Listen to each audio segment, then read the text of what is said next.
Good evening, everyone, and welcome. My name is Kathy Chan, and I am the Acting Director of the CSRS for the 2022-23 academic year. Tonight is the final lecture of our kind of regular fall and winter series, and as you can see, it's a special interactive lecture with tables and conversation and food. Because it's our final lecture for this kind of official season, I'd like to take just a small moment to introduce our team at the CSRS. So we have Rachel Brown sitting back there. We've got Scott here on the headphones and the computer, and Noriko Prezo. So I'd just like to take this moment to thank them for all their work and assistance this year.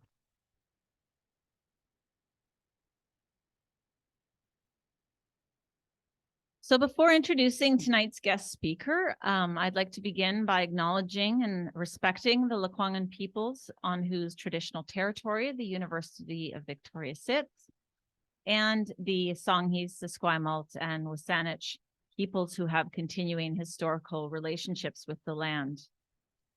I'd also like to recognize that we are still in the holy month of Ramadan, which is observed by many Muslims worldwide as a month of fasting and prayer and community.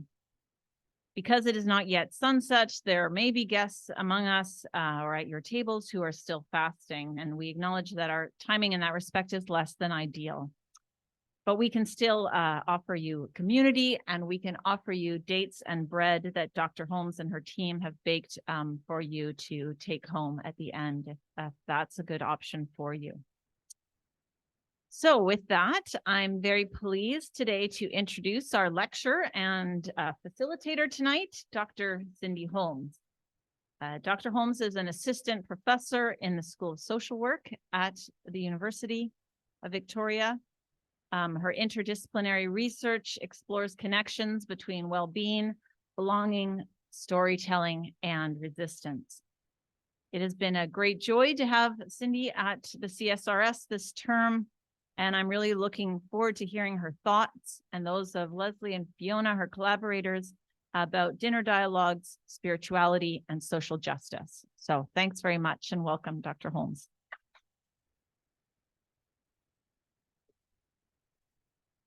Thank you so much, Kathy, for that introduction. And I'd like to thank everyone, all of the staff and all of the fellows at the CSRS for this faculty fellowship, which has been an incredibly meaningful experience. I have had so many rich conversations during this time, and I'm really glad it's not over. It's been just an amazing experience, and it's helped to make this research really possible and definitely much richer. I'm a queer cisgender white settler of Scottish and Irish ancestry, and I want to begin by expressing my gratitude and my solidarity with Lekwungen and Wasanich peoples on whose ancestral territories were gathered tonight. And one of the groups that we'll be interviewing just later in May, in a few weeks, is Feasting for Change, which was a local Indigenous-led project on community building, resurgence, and decolonization through revitalizing traditional knowledge about the healing power of foods. This intergenerational land-based project took place between 2007 and 2012 and held more than 51 feasts and events in the 9 South Island Coast Salish communities and a large urban community served by the Victoria Native Friendship Centre. We're grateful to be listening and learning from folks from this project, including local Indigenous elders, Earl Claxton Jr., Anna Spahan, and Isabel Charles, as well as Raven Hartley from the Rainy River First Nation, as well as non-Indigenous collaborator Fiona Devereaux. And we'll be excited to include their stories in our podcast from this research. So, bread and honey. For folks who are here with us in the room, we have bread and honey on the table. And the research that I am speaking about is a collaborative work in progress with my dear friends and colleagues, Fiona Chong and Leslie Williams. And I'd like to introduce them. Fiona's at the back here and Leslie also at the back. And I just want to thank them for coming over tonight from Musqueam, Squamish, and Tsleil-Waututh territories where they live Fiona Chong is an immigrant settler of Chinese descent, originally from Southeast Asia, an engineer by profession, a baker by trade, and with a degree in contemplative approaches and inquiry in education. She teaches at Vancouver Community College. Leslie Williams is an immigrant settler of Scottish and Irish ancestry who grew up in coastal Georgia in the traditional territories of the Yamacraw people. And she's an award-winning novelist and an avid beekeeper. And she's also the executive director of the Sharing Farm Society, a partner in this project, a nonprofit community farm dedicated to advancing food security and sustainable agriculture. So special thanks to Fiona for baking 16 loaves of bread for tonight. It was an early bake at 2:30 a.m. And to Leslie for nurturing the bees and sharing their honey from the farm with us tonight. So the honey on the table is from the farm, and the bread is baked by Fiona and a few loaves baked by me.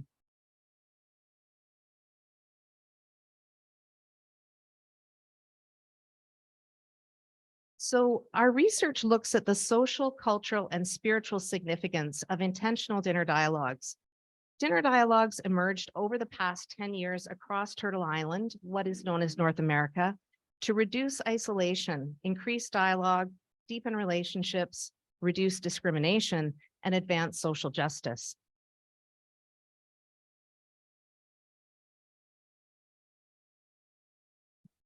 Let's take a moment to see if we can advance the slide. It's not advancing. There we go. So I'm just going to review the plan for tonight. We're going to begin with a chance for you to engage in dialogue around the table. And this will be a shorter mini dinner dialogue experience, drawing on the works of some of the groups that we've been interviewing in our research. So we're going to take about 15 minutes, maybe 15 to 20 for dialogue at your tables. And for folks on Zoom, you'll be invited to join the conversation in a virtual table in breakout rooms, if you so choose. And if not, you can come back in about 15 minutes when we'll resume, and I will be sharing more about the research. So we'll return to the large group, I'll share more, and then we'll end with a short time for reflections and questions. For the dialogue, we wanted to share these sample guidelines from dinner dialogue groups, one of whom, the People's Supper, that we have interviewed. Most dinner dialogue initiatives provide suggested guidelines, ground rules, or community agreements. At the People's as the People's Supper writes, these ground rules aren't meant to box you in. They're meant to provide a shared way of being during our time together. So you can just take a moment to review the guidelines. In the room, we have them on the table, and you can introduce yourselves to one another as you begin. And for the conversation, we have a few questions for you. So these questions have been placed on your tables. And really, they're some of the questions we're asking the participants in our research. So the first one is about, does sharing food with others around the table connect to spirituality for you? And if so, how does it connect? And can you speak about a time when you shared food with others around the table and felt a sense of belonging? And what do you think helped create that sense of belonging? So you don't have to answer all of these, and it's just a chance for people to share your thoughts with one another around the table and in the Zoom breakout rooms. And when we are coming close to the end of the time for the dialogue, we'll give you a 5-minute notice to wrap up. So we hope you enjoy the conversation, and I will return to share more about the research after. Thanks. Okay. So if we had had longer, we would have had a chance to dive deeper. For example, one of the projects we interviewed, Shoulder to Shoulder, recommends asking the following question at their interfaith iftars. Describe a moment, recent or long past, in which you've been made to feel unwelcome, unsafe, unworthy, and threatened. This is in fact at the heart of the dinner dialogue movement and the heart of our study. Experiences of social exclusion and violence, and belonging and safety. The People's Supper asks, what needs healing here? And we know that the related question of what makes healing possible, what kinds of practices and spaces truly heal individuals and communities across differences? This is a very complex question and one that I think requires interdisciplinary tools. I come to this research with a long history of exploring this from disciplines of critical social work, feminist, queer, trans, critical race and indigenous studies, religious studies, geography, health, and education. Questions about what makes a space feel safe and that we belong have been central to my community social work practice and my research. It was the question in the participatory research project that I coordinated with trans, two-spirit, and gender diverse people. I've always recognized the importance of food in community work and research gatherings, but I didn't fully understand the significance of feasting to well-being and belonging. In that project, I learned from two-spirit Cree community organizer and co-researcher Chase Willier about the importance of feasting. The act of eating together was an important part of ceremony. To bring our whole selves into the research meant nurturing our bodies, minds, hearts, and spirits together.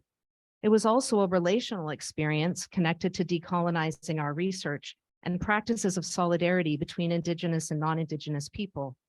These learnings about feasting prompted me to delve further into food sharing, spirituality, and social justice.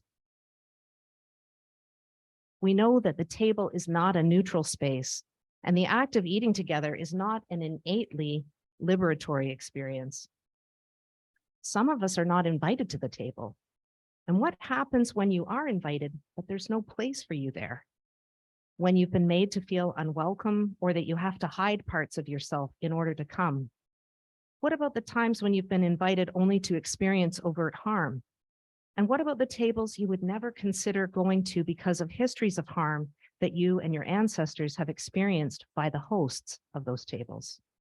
This is, of course, the everyday occurrence for many people who experience systemic marginalization. Black feminist geographer Patricia McCutcheon and her white colleague Ellen Cole draw on African-American activist traditions and Black liberation theology to examine how the kitchen table is a material and metaphorical space that simultaneously serves as a place of comfort, confrontation, conflict, cross-racial dialogue, and resistance. They remind us that the tables people need or want to be at will look different depending on the embodied intersectional experiences that they have. Our study examines commensality, the act of eating together, looking specifically at how bringing people together over food and dialogue can become a vehicle for building relationships, exploring or expressing spirituality, and advancing social justice. We're not looking at all meals or all contexts of food, religion, and spirituality. Our interdisciplinary literature review reveals limited scholarship looking at how and why the organizers facilitate dinner dialogues, why people attend, and what impacts they have for groups and individuals. There's also a significant lack of theorization on the intersections of shared meals, spirituality, and social justice. And we're hoping that our pilot study will begin to address these gaps. So you've met Fiona and Leslie, and this slide shows some of the social work research assistants that I'd like to thank who've been part of the project. And the previous slide showed our website, which you can check out later. So this slide shows some of our research questions. The study asks, what's the power of shared meals, dialogue, and storytelling to build community, deepen understanding, and create healing across differences of race, gender, sexuality, culture, age, and faith? How do dinner dialogue organizers understand the relationship between food sharing, dialogue, spirituality, and social justice, and the impact that the dinner dialogues are having on individual, community, and spiritual well-being? So how are we doing this work? Well, we're using a qualitative research approach, and we're applying an intersectional, anti-racist, decolonial feminist framework. So this framework enables us to examine how social categories and systems of domination are mutually shaped and interconnected. There's more to say about what a decolonial framework means to me, but it includes decolonizing food, social work, religious studies, and more. It goes beyond an academic practice, though, to my and our commitment as white settlers and non-Indigenous people to unlearn colonial ways of thinking and being, to practice relational accountability, to interrupt racism, and to support Indigenous sovereignty and land back. I think I've mentioned the study is interdisciplinary, and we are conducting a literature review, and it is collaborative research with Fiona and Leslie and with the communities that we are speaking with. We are conducting in-depth, semi-structured individual interviews with folks who are across Turtle Island who are organizing dinner dialogues. We'll be using a thematic analysis to analyze our data, and we'll be sharing the results in a podcast, which is a really fun way to, an accessible way to mobilize the knowledge. So what is a dinner dialogue? Intentional dinner dialogues are gatherings where guests share food, engage in dialogue with this goal of building relationships and increasing understanding or exchanging knowledge on a particular issue. So we're not looking at spontaneous dialogues that take place at the family dinner table, for example. We're going back. We've identified 63 dinner dialogue initiatives, and I think there's many more. During the pandemic, many of these moved online, providing virtual gatherings over Zoom, and many still remain virtual today. We're tracking initiatives through the internet, a formal literature review, and through word of mouth. So now I'm going to show you and introduce you to some of the groups that we're interviewing. So this list includes the groups, and I'm going to describe them in more detail. You see the photo here on the slide is from the Muslim Jewish Solidarity Committee participating in the People's Supper. So these two organizations are connected. The Dinner Party is a US-based organization that formed in 2014 as a platform for grieving young people to find community and build lasting relationships. They train a network of peer hosts, connecting them to 12 to 15 folks nearby who share a similar age and experience of loss. And since COVID-19, the dinners have all been virtual, and they take place across the United States. The People's Supper began as a collaborative project led by Lennon Flowers, the executive director of the Dinner Party Labs, and Reverend Jennifer Bailey, executive director of the Faith Matters Network, in the wake of the 2016 US election. And to quote them, their purpose was to intentionally cultivate connection and community across difference and to change the very definition of who belongs. So the work they do, they create tools and resources and storytelling content that anyone could take up and apply and adapt in their own communities. They offer trainings, coaching, and occasionally they'll do what they call a deep partnership. We interviewed Lennon Flowers and Jennifer Bailey, as well as Kay Scary, who is the director of partnerships at the Dinner Party Labs and the People's Supper. Shoulder to Shoulder is a multi-faith coalition organized to address anti-Muslim racism, discrimination, and violence in the United States. They organized the United States of Love Over Hate, a Ramadan supper series campaign bringing Muslim and non-Muslim people together to share an iftar meal, the breaking of the fast, which is one of the most significant points in the day during Ramadan.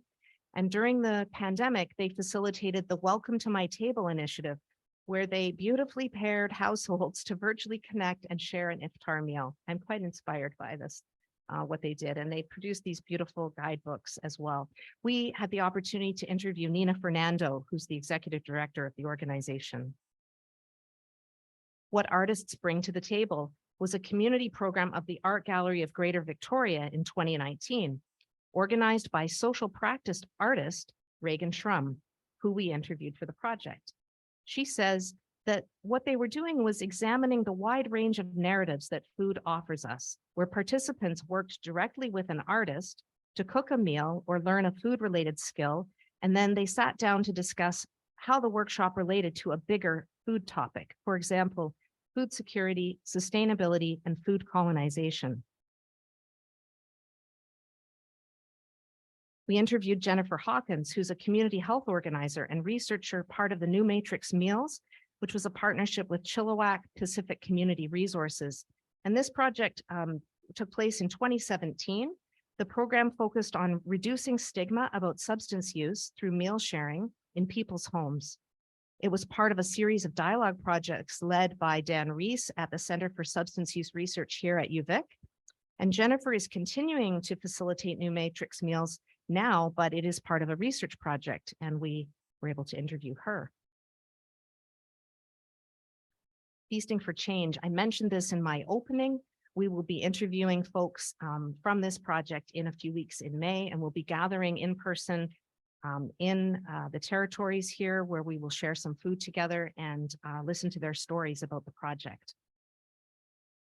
So we just looked at a few examples of dinner dialogues through the description of our participants, and there are many other topics and formats, goals and approaches. I had a hard time choosing what I was going to share with you tonight because there's so many incredible examples of what's happening. I can't get into all of that, but I'm going to share a few other initiatives of interest. So this is Sage Table. It's LGBTQ intergenerational dinners focused on reducing isolation and loneliness for seniors in the LGBTQ community. This is happening across the United States. Once again, it's virtual at this time, but it used to be in person. Flavors of Hope. They have a number of different initiatives bringing people together for dialogue and food. This is one example. And Tunde Way. I really wanted to bring this one forward because while many dialogues seek to build community, not all of them have a goal of helping people feel comfortable. So in 2016, Nigerian chef, activist, and artist Tunde Way hosted a dinner tour across the United States called Blackness in America. Way prioritized the perspectives of Black people.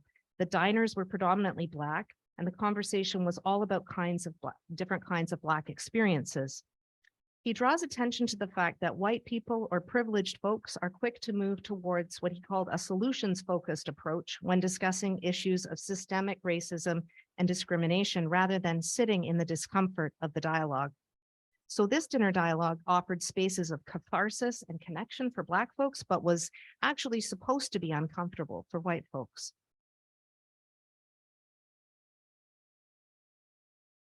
Okay, so we're right in the midst of our interviews now, but we'd like to give you a little taste of what we're hearing and what we're going to be sharing in our podcast. So Fiona and I have selected some moments in which participants address two different topics. The first one is spirituality, the sacred, and social justice. To me, what makes that intersection so profound, the intersection of faith, spirituality, the sacred, and social justice, is that the motivator, the primary motivator, is what we imagine the world to be. We're guided by our morals, our values, our faith traditions, sacred text, examples of faith figures, our ancestors, you name it. That is that motivator. That is what brings us together in community. That's what compels us to act, versus oftentimes in some of the social justice settings that we're in and community organizing models, self-interest gets really brought into the space. What's in it for me, and how does this impact me and my community?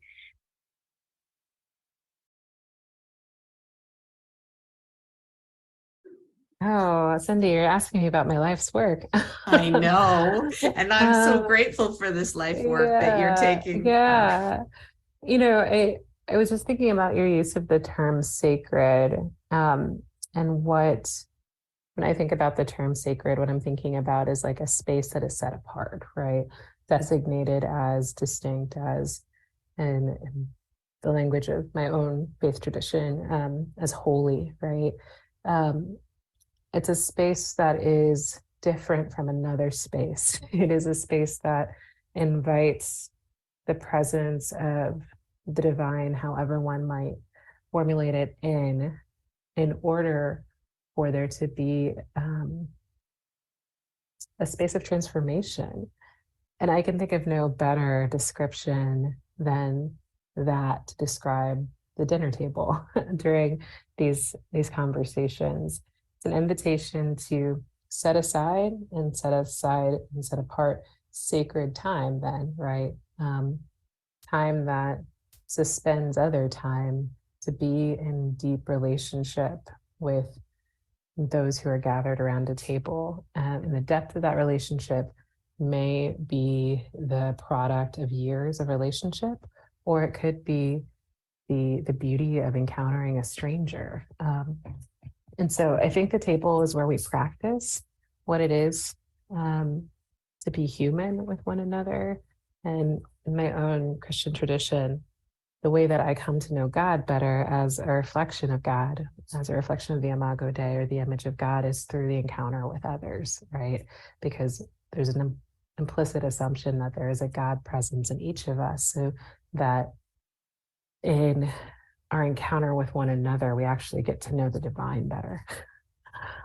Even when we're seeing things we may not like, right? That there is something there that speaks to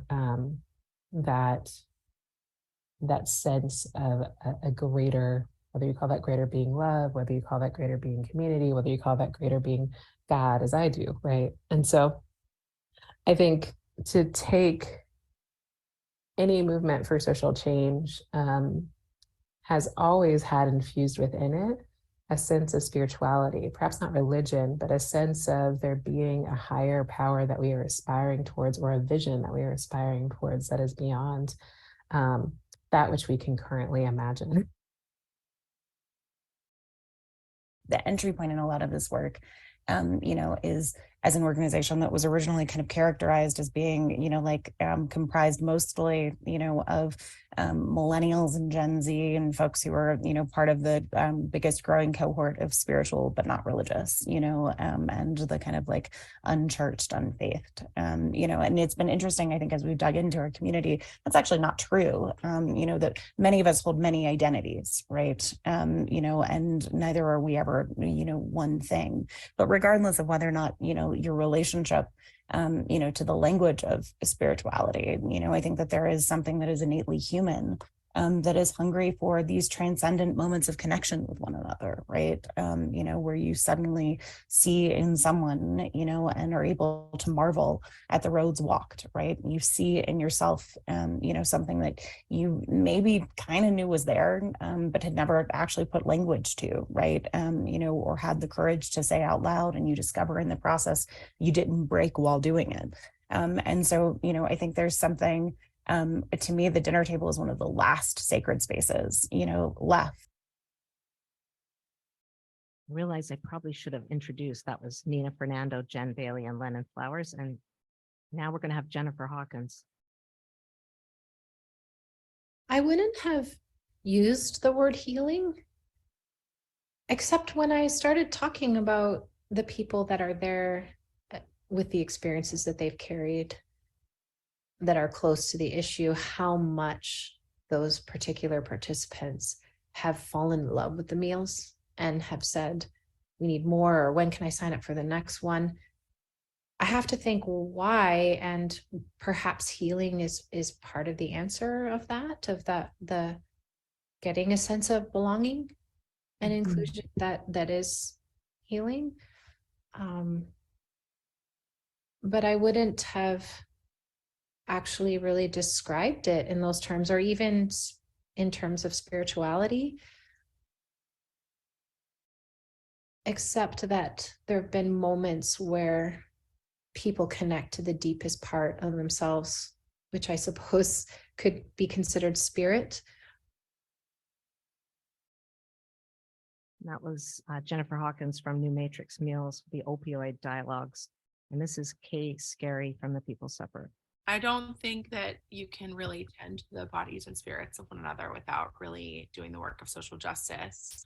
I don't think that you can really actually sit and hold and grok the realities of others' lived experiences without being propelled to work for real justice. I think that the work of learning to know and love and be in right relationship to your larger community is deeply spiritual work. And I think what I hope happens at a People's Supper is also that this is the work of seeing, of uncovering what's true about what each other's lives look like, and of really seeing one another, and of that seeing and uncovering propelling us to build communities where everyone's able to flourish. So we'll just listen to two more. And on this theme, the interviewees are talking about power and accountability. And we'll just listen to two, Reagan Schrum and Lennon Flowers. So the first one is Reagan Schrum from What Artists Bring to the Table. Yeah, I mean, I think it's like singularly one of the biggest factors, right? Nope, that's not her. So let's see. Let's go back. Nope. It's a Okay. pretty duh statement to say that, We're you know, going to who we're try to stop that. There we go. Okay.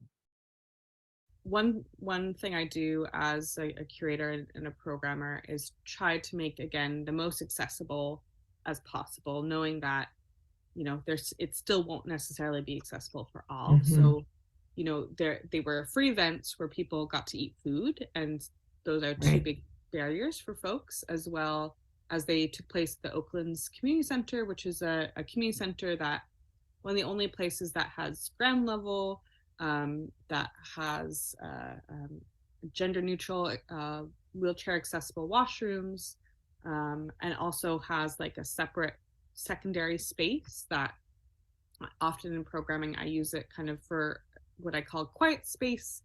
It can be used for people who are neurodiverse and just need time away. It can be used for folks who need to breastfeed or things like that. But there is, of course, with all of these, you know, I'm a white individual, and a lot of the artists I worked with during this series are people of color or Black or Indigenous. And so often as a curator, I'm working to make sure that they feel as safe as possible. And also it's an accountable space. So if something does happen, that I can then help make change in the future. So really trying to give the artists as much of the power as possible. And if there's any kind of resistance, then that goes on me in terms of like participants being resistant or being confronted, and making sure that the artist does not have to deal with that kind of situation. Okay, our last clip is from Lennon Flowers. One thing I do as a curator and a programmer is try to make, again, We're going to the hear most Reagan again. accessible Okay, thank you everyone for your patience as we as possible. work. Oh, no, we're going to go back again. Oh, you're getting a little. Let's see if we can do this. Yeah, I mean, I think it's Okay. like singularly one of the biggest factors, right? And it's a pretty duh statement to say that, you know, who we're sitting down with changes the nature of the conversations that we can have, right? You know, and so we spend a lot of time, and I think Jen, you know, has been one of my biggest, you know, teachers in the fact that it's unethical to ask some people to bridge, right? You know, and folks aren't always ready, and that is, you know, and there shouldn't. You know, there are many tables that should not have every single person present at them, you know, and so I think that that's, you know, a tension point that we hold in this work of what does it look like, you know, to really center that fact, you know, that not every table is meant for every person, and simultaneously, how do we widen the circles of belonging, right? And how, where possible, and there are limits, you know, but do we create a table for everyone, right? Even if that isn't always going to be sitting down at the same space. I think, you know, part of, even as vulnerability is in vogue, right? You know, the reality is that we are asking different things of different people, you know, in expressions of vulnerability. And there is a cost and a consequence to that vulnerability. I think we saw, you know, in the early days of the People's Supper, I know a lot of tokenizing behavior from, you know, many different folks around the table. I will say, you know, particularly among white women, and I am one, you know, that if folks, you know, were interested in like, let me sit down with a token Trump supporter and prove that I am morally superior to this individual. Let me sit down, you know, with a person of color who's experienced racism and hear a story of oppression and, you know, like move my eyebrows in a compassionate direction, you know, and take a selfie and be done, right? You know, and the reality is like, you don't owe your story to anybody.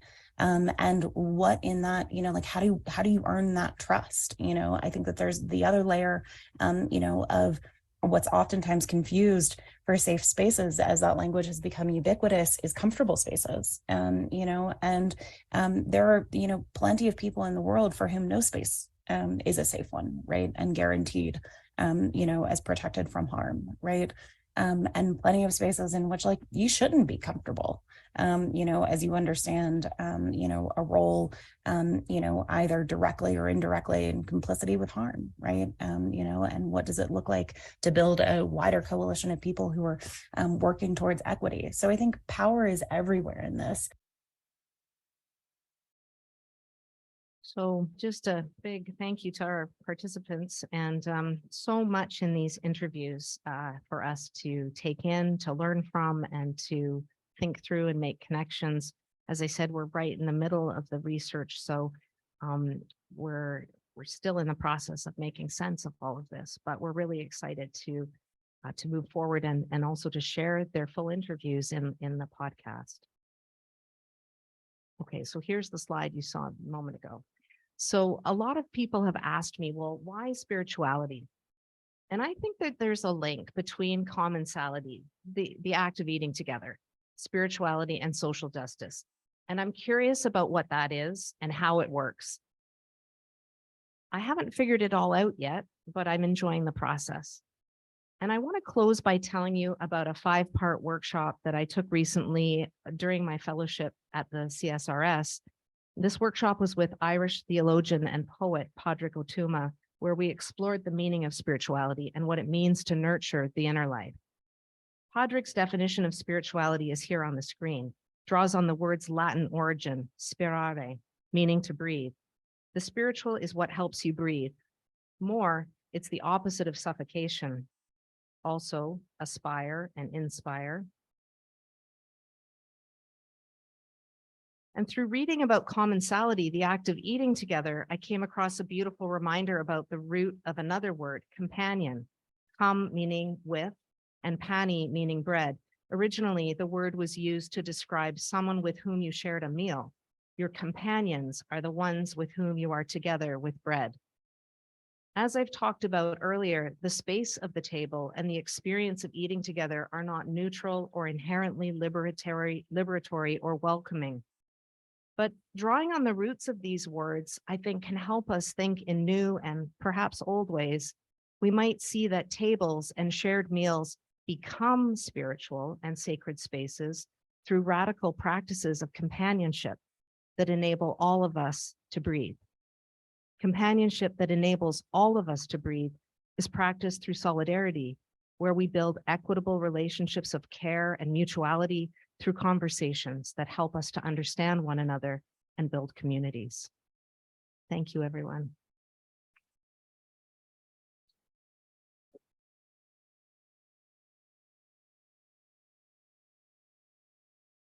Thank you so much, Cindy, for all of this and the wonderful presentation to help us to reflect on what went before. We have about 15 minutes. I think I'm standing too close to someone or something. Excuse me.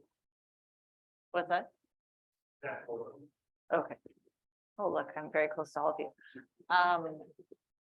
We've got about 15 minutes. And I think, Cindy, perhaps I'll leave it to you. You may be able to field your own questions. You had some interest in getting some reflection.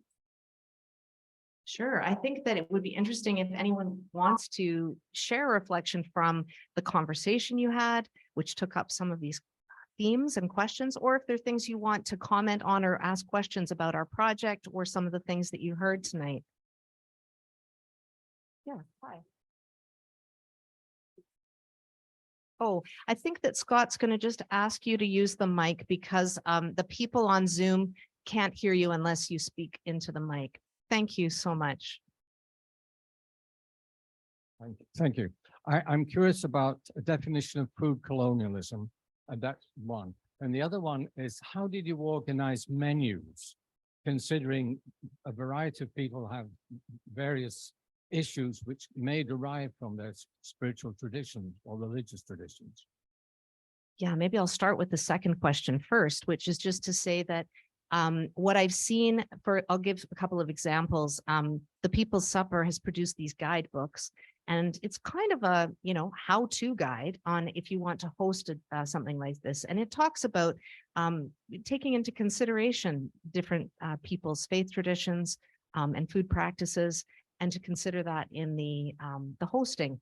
But I would think what's really interesting when I look at that 65 or more examples that we've looked at, they're so wide ranging in terms of how people organize. Some of them are very grassroots with a potluck and volunteers with some of these same kinds of questions to engage in. Some of them have greater resources with staffing and catering and larger events. So they're really a wide range. I might just mention Hinda Avery, who's one of the wonderful artists in residence who we had here at the CSRS. And I believe Hinda's with us on Zoom from Vancouver. Hinda and I had some amazing conversations about her desire to host Palestinian Jewish women's dialogues. And we talked about food and how would you do that? What would you do if you wanted to start something yourself? You don't necessarily have funding. How could you do that? How could you put the word out? And so I think it's a really good question about food and how to organize. What I would say is that I think that the intent is to find ways to be respectful, recognizing we may not know what everyone's food needs are, and we try and be thoughtful about it, but sometimes we may not always know, and we can find ways of asking. But there's a lot of different ways people are doing the food. In terms of food colonization, I think I can't speak to all of the scholarship on this. This is not a full area of my expertise, but I would say that decolonizing food systems looks at food production, who's producing food. It's looking at whose land it is. It's looking at the impacts of colonialism, both past and present, on the land and on who are the workers, the laborers. It's looking also at particular kinds of foods. There's so much more. Rachel, my colleague, could probably speak to this much more. Food studies is a new area for me, so I can't speak to all this, but there's rich writing and research happening looking at decolonizing food systems and foodways. Feasting for Change, the article that they've published, and I just encourage anyone to take a look if you want to look at how they were taking it up here in these territories. It was published in 2016 in the International Journal of Indigenous Health, and it's beautiful in terms of describing their project, but also what decolonizing food systems meant to them as WSÁNEĆ or Coast Salish peoples. Any other questions or comments? Okay, we have at the back table. And I think that the microphone is on its way. That was amazing. Thank you. So many notes. Thrilling. So thrilling.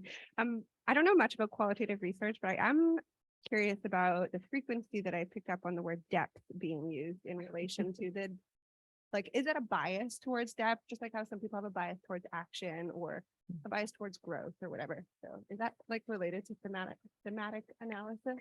It's not related particularly to thematic analysis, but it is related to qualitative research, and it is seeking more in-depth descriptive kinds of data than you might receive maybe in a short survey or a questionnaire, for example, or some other kinds of quantitative data gathering tools. That would be the short answer on that question. But I think that the in-depth interviews, it's that we're taking sometimes an hour and a half for a conversation. Some people in qualitative research have much longer interviews, both individual and in focus groups. I think this is, there's a lot to say about it, but we're definitely seeking the descriptive details and seeking to learn more by going deeper in the conversation. Does that help? Okay. Hi. Oh. Hi. When somebody starts up one of these dinner groups, how long does it go on for? And do you prepare questions ahead of time to focus the conversation? Great questions. Yes, so they can be anywhere from, what we did tonight was very short. So usually it'd be, I think, a couple of hours, but once again, there's a real range. Some of them might be longer than 2 hours. Some are depending on the nature of the food sharing that might be taking place. So it's a range in terms of the time. And in terms of the questions, some of the groups, for example, Shoulder to Shoulder, the Interfaith Iftar Meals, they produced a guide, and I think they did it with the support of the People's Supper. And the People's Supper also has a guide and includes some questions that you could consider. And so they've provided a sort of structure that you could work with, recognizing people would want to and need to adapt, because it's not a one size fits all approach, and it's context specific, which is really important. But I think those are useful resources for anyone who's interested in, maybe diving into this or organizing something, that there are some great resources online from the People's Supper and from some of the other groups that we've talked about that provide questions. You could also create your own questions for dialogue and what it is you're interested in discussing. Or the People's Supper, in their interview with us, describe Erie was a place that they were invited to come over a series of dinners, so not just one time. And so that's another difference. Some of these are one-off gatherings, and some of them are a series, like five dinners over a period of weeks or months or longer. In Erie, they were really concerned about a number of systemic issues. And so the municipal government worked with the People's Supper to host a number of them. And it really was about kind of community development, systemic change at a much, deeper and broader time. And so those People's Supper gatherings took place over a number of weeks and months. You're welcome. Does your study include school lunch programs, which are really social justice without the trappings of spirituality or Yeah. the sacred? And We takes it haven't- down a generation. Yeah, we haven't looked at school lunch programs. That's an interesting question. I think one of the questions that the research assistants and I, when we started to look at the literature, was like, what do you include? This could include everything, every food program, that exists. So we're really trying to focus on specific groups that have some form of social justice intent. And, but I think there could be, as you say, school lunch programs where that is the goal. And I think there is some literature looking at food sharing initiatives, food banks, lunch programs. That's not been a focus of our project or our research, but it's an important area for sure.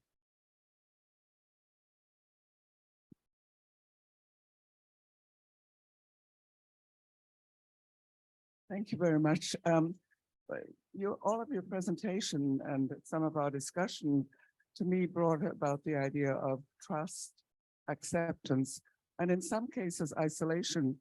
And I just have a little story about a project going on in England where Muslim women found they were very isolated, staying in their homes. So the men would go to work. Anyway, they set up an allotment garden and started producing food. And then they started cooking that food one day a week. I think it was might have been a Friday. And anybody in the community, because there was also, apart from isolation, this need to be accepted. In some cases, they recognized there was anti-Muslim feeling. And it seems to me, any group of people who feel marginalized, this was just the way in which they did it. But the interaction of the people who are non-Muslim going to see the food, where they were growing it, the care of preparation. It was very simple. It was just, those white tents outside. It happened to be raining that day that I saw this going on. But it seems to me it is essential, and in many ways, trying to bring in a very accepting way, to be accepted and not to be afraid that one would be judged as well. So I think this is very important in all that you're saying. Yeah, thank you. It's a great example. And I think even if it isn't just specifically a food sharing program, the way that folks are gathering around the allotment and the garden, trust is a huge piece of this. And it is definitely a theme in the interviews that were what folks are speaking about. And a number of the projects and the interviewees speak about how one dinner is not going to end anti-Muslim racism, and one dinner is not going to solve these problems. But if we can't sit down with our neighbors for dinner, maybe we aren't going to be able to move forward on other things. So there's definitely a recognition that, and I'm trying to remember the exact quote from the People's Supper. Anne might remember it, but connection happens in one night or one dinner, and community is a much bigger, longer term project of trust building. And I think Nina Fernando in her interview speaks about this beautifully, where she says, and I think a number of them say, we're not talking about being able to change everything over one dinner together, but recognizing that isolation, as you spoke about, is a really significant problem that we're facing in many communities for different reasons and intersecting reasons. And so this definitely is trying to address that, and to look at what we need to do to build opportunities for conversation, and thinking maybe that the sharing of food would help us in that. I was wondering about what you said about the research framework being decolonial and feminist and anti-racist. I was wondering what that looked like in this project, and also if you have suggestions for people hoping to engage in anti-racist and feminist research. Well, I did think about talking about that a little more, and what in terms of time was really conscious of not taking up too much time. I guess I'll just say some of the things that I've already talked about. I think some of that work is about relationality, and it is about, for me, I'll speak as a white woman, it is about a practice of deep listening. At the center, there's another fellow, Julian, who's doing some work. Julian, are you still here? Yes. Doing some research around deep listening practices. And we've been talking about deep listening and its roots within Indigenous traditions, and that there are many, many words in Indigenous languages for this practice of deep listening. And so, but what it means for me as a white woman is about truly listening. Sometimes it's back to that point about listening when I feel uncomfortable, recognizing my responsibilities to interrupt racism, to unlearn things that are taken for granted that I have grown up learning, and maybe things I'm still attached to, really trying to understand how colonial thinking shapes my ways of understanding, ways of being, how I think about knowledge. And it is also about a way of practice in the research. So maybe I'll just briefly share that in the work with Feasting for Change, in terms of following local protocols, I engaged in a conversation around the table with elders and invited them to be part of this project following some of the local protocols, which included gifting and baking bread and a variety of other things. And really talking about how their knowledge, given the context of colonial harm in research and extractive research, that these stories belong to them and that they're in control of what happens with what they share with us. If they decided at the end of the interview, for example, that they didn't want to participate, and this is true for all of the participants, that they could remove their stories or choose not to participate.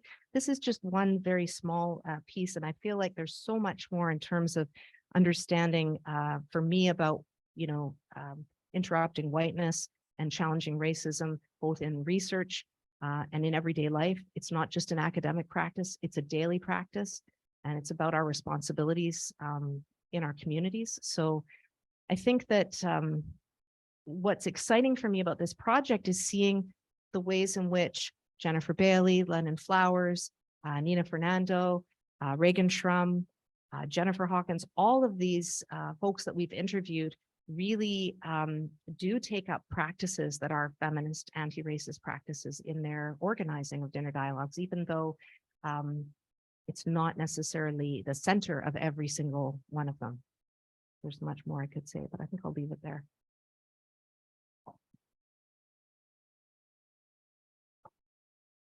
All right, thank you, Cindy. I'm sure there is much more we can say, and I think there is time, if people want to stay for a little bit longer to sit around the tables and continue your conversation, maybe ask a few more questions, but I think we need to draw the kind of formal part of this to a close. So thank you, Cindy. I was very taken with your description of spirituality is what helps you breathe, right?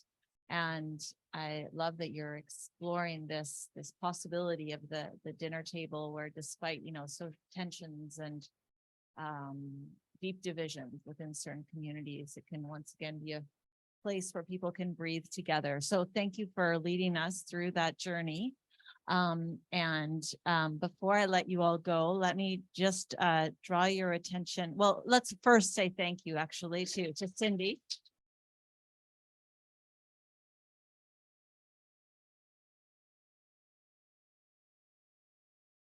Getting ahead of myself here. So we can continue the conversation I was going to say, but before we do that, let me just draw your attention to our event next week, one of the events in our John Albert Hall lecture series. Some of you will be familiar with Sephora Berman and her well-known work in environmental advocacy. She will be speaking next week at 2 weeks, in 2 weeks, we do have a pause next week. So she'll be speaking in 2 weeks at Bilston Creek Farm, which is in Metchosin, right? And there you do need to register to attend at the Bilston Creek Farm website, which is there. It should be a lovely and interesting evening with food and drinks available. So kind of in the spirit of this event, if you want to come and talk more and eat and drink more, please join us. So once again, thank you to Cindy Holmes for a great talk tonight, and